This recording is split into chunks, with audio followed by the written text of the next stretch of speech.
Mendingan mana sih, perintis atau pewaris? Karena dia bukan dari seseorang yang kaya, dia menjadi seorang penjaga di JNE. Sekarang teman-teman semua bisnisnya sudah mencapai nilai puluhan miliar rupiah.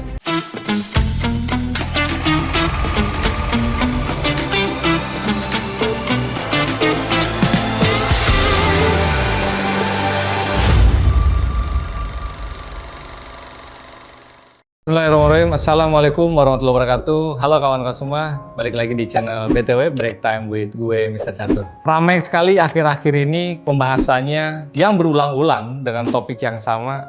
Mendingan mana sih, perintis atau pewaris? Dan mungkin kebanyakan di antara kita, dan termasuk gue sendiri, tidak seberuntung yang mendapat label pewaris. Ataupun kita bisa mengatakan kita beruntung karena kita adalah seorang perintis. Tapi di sini gue gak akan bandingin antara perintis ataupun pewaris, karena dua-duanya menurut gue ya punya jalannya masing-masing. Dan gak mungkin lah ada orang yang usaha atau yang lahir di dunia ini gak ada masalahnya sendiri. Meskipun dia seorang pewaris, bisa aja dia punya masalah di keluarganya, kasih sayangnya, dan lain-lain. Gue gak ngejudge ya, tapi itu mungkin terjadi. Jadi kita gak usah lihat siapa yang lebih baik, apakah seorang perintis atau pewaris. Cuman gue pengen ngasih satu insight. Jadi waktu itu gue nonton di YouTube. Salah satunya berbicara tentang perjalanan seorang anak muda yang sekarang bisnisnya putarannya puluhan miliar. Dia kan sekolah, tapi dia nggak punya privilege kan, karena dia bukan dari seseorang yang kaya atau seseorang yang turunan pengusaha. Sehingga untuk menambah ekonomi keluarganya, dia ikut bekerja. Dia bekerja di toko milik koleganya. Dia menjadi seorang penjaga di JNE. Jadi tugasnya waktu itu ya dia menerima paket dari pelanggan, lalu dia membuat resi, mengetik, mencatat, menerima pembayaran, lalu menginformasikan ke pelanggan resi atas barang yang akan dikirimkan. Dan kejadian itu berulang-ulang terus-menerus. Untuk sebagian orang, mungkin hal itu tidak ada peluang untuk sukses. Hanya menjadi seorang admin di toko kecil JNE dengan upah 20.000 per hari. Yang waktu itu ya tentu saja untuk dia itu cukup besar ya. Dan tidak ada jaminan tiap hari karena juga dia harus sekolah. Kehidupannya mungkin nggak akan berubah kalau dia tidak melakukan hal yang luar biasa. Nah yang menariknya, pada saat orang-orang atau teman-teman sebayanya itu sibuk main game di komputer, sewa rental, PlayStation, ataupun di tempat-tempat lain, dia malah mulai mengobservasi, dia mulai muncul rasa penasarannya. Dimulai dari seorang pelanggan yang datang terus-menerus, pelanggan yang sama, dia datang terus-menerus, dia bawa barang, volumenya makin hari makin banyak, dia penasaran, ini jualan apa sih kok bisa banyak yang dijual gitu. Akhirnya dia bertanya, om ini jualan apa gitu.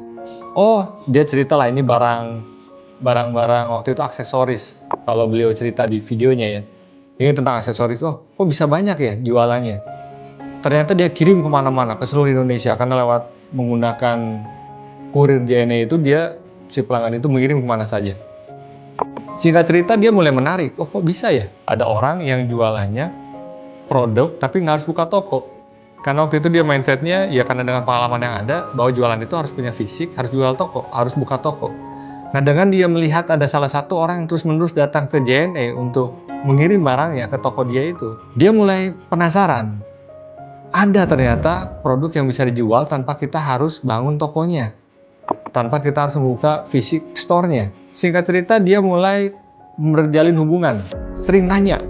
Dia nggak malu, dia nanya dengan si pelanggan ini. Akhirnya diundang sama pelanggannya ke rumahnya, ayo main aja ke rumah saya.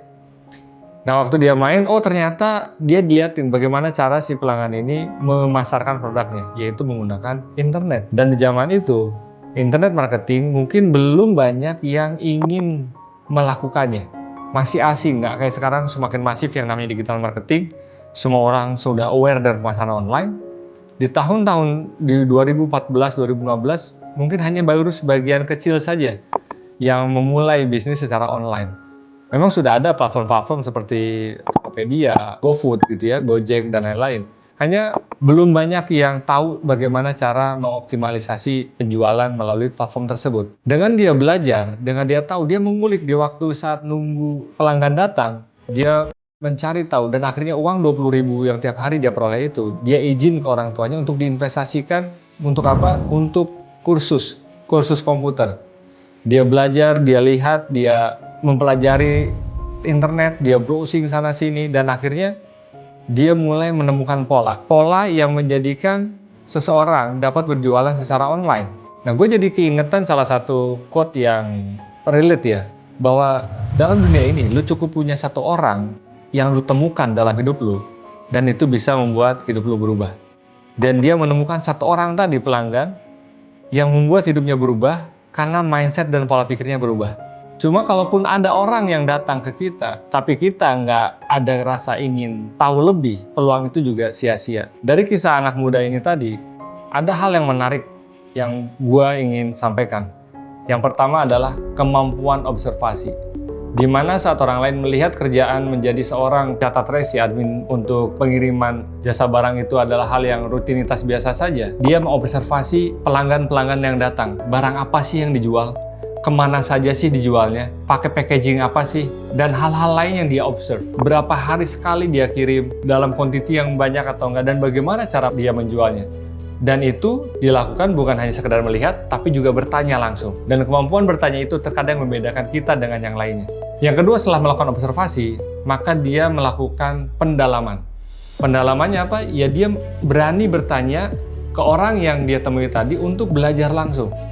Setelah mendapatkan insight-nya, dia pun trial, dia pun coba jual, dan akhirnya pendapatan dia dari hasil jualan itu, pertama kali dia melakukan online marketing, dia bisa mendapatkan Rp300.000, bahkan lebih besar dari menjaga toko yang tadi diupah Rp20.000 per hari. Nah kawan-kawan semua, saat dia melakukan online marketing tadi, lalu dia mengeluarkan budget iklan dari hasil kerja harian yang dia miliki dengan budget yang nggak seberapa, ternyata hasilnya bisa menghasilkan omset yang berkali-kali lipat dari yang dia keluarkan, maka dia mengatakan ini menarik sekali, dan dia seriusin. Pada saat itu setiap keuntungan dia putar lagi. Sekarang teman-teman semua, bisnisnya sudah mencapai nilai puluhan miliar rupiah. Yang menarik yang saya ceritakan ini bukan dari peningkatan omsetnya, tapi bagaimana rasa ingin tahu dia bisa merubah dirinya dari seorang yang bukan siapa-siapa menjadi seorang pengusaha, menjadi seorang entrepreneur yang sekarang memiliki brand sendiri, bahkan omsetnya mencapai puluhan miliar rupiah. Dan inilah yang harus kita pelajari, mental inilah yang harus kita miliki.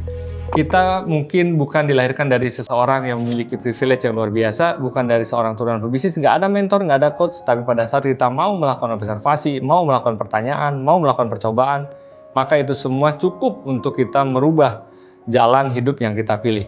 Sekarang pun dia cerita ya, melalui video yang gua tonton tadi, dia terus melakukan observasi. Kalau dulu misalnya marketplace itu utamanya ngasih diskon besar, sekarang ternyata gamenya berbeda. Kalau dulu kata dia, konten-konten panjang itu lebih dinikmati oleh pelanggan, ternyata sekarang sudah bergeser menjadi konten-konten pendek. Kalau dulu kita harus banyak-banyakan budget iklan kita bakar, sekarang ternyata juga kita harus menimbulkan rasa interest yang sama dengan calon pelanggan kita. Nah dari sini gue juga berpikir, ini keren sih. Kalau kita mau belajar terus-menerus, dan proses belajar itu memang nggak akan pernah berhenti sampai kita mati, dan pada saat kita berbisnis kita juga harus belajar terus, maka inilah yang menjadikan dirinya sekarang memiliki produk yang juara di bidangnya, di kelasnya, dan memiliki omset yang luar biasa di usia yang masih muda. Terakhir, insight yang dapat kita ambil, bagaimana kita merubah nasib kita. Yang pertama adalah mau memperhatikan, mau mengobservasi, dan mau melihat keadaan sekeliling kita. Yang kedua, mau bertanya untuk mendapatkan jawaban-jawaban dan membuka jalan-jalan yang kita butuhkan. Yang ketiga adalah mau belajar. Kalau bertanya saja tanpa kita aplikasikan, tanpa kita belajar, itu juga percuma. Itu jadi hal yang sia-sia. Yang keempat adalah mau adaptasi. Dengan kita mau belajar, terus membuka diri, membuka ruang kreativitas dalam diri kita dengan tren yang sekarang terjadi, maka kita semakin relevan dengan market, yang hal itu akan membuat kita mudah untuk menjalankan apa yang sedang kita ikhtiarkan dalam usaha kita. Tentu tidak ada yang instan, tidak ada yang cepat, semua orang memiliki jalurnya masing-masing. Bisa saja cepat, tapi juga kita harus siap dengan proses yang lama, atau kita harus memiliki daya tahan yang luar biasa. Semoga bermanfaat, semoga menjadi penyemangat bahwa kita bisa, siapapun bisa, kalau anak ini juga bisa, dari seorang yang bukan siapa-siapa sekarang menjadi seorang miliarder, maka semua pun punya kesempatan yang sama. Gue Mister Catur, hidup taat, hidup sehat, hidup manfaat.